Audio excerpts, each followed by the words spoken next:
So now I will talk about difference between allow, let, permit. These verbs all have the same meaning.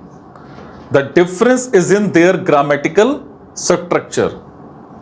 Let plus person or thing plus verb means base form without to. For example, I don't let my kids watch violent movies. Mary's father won't let her adopt a puppy because he is allergic to dogs. Our boss doesn't let us eat lunch at our desks. We have to eat in the cafeteria. Oops, I wasn't paying attention while cooking and I let the food burn.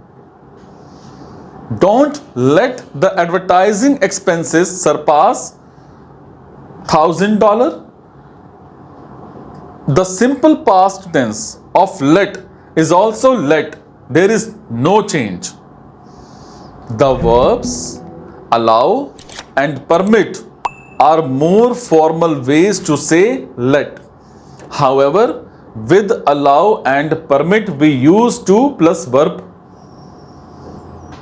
I don't allow my kids to watch violent movies.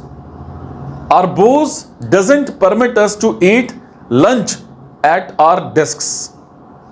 Permit is the most formal. Let is the least formal. And allow is in the middle. With permit and allow, we can also say that something is or is not permitted or allowed.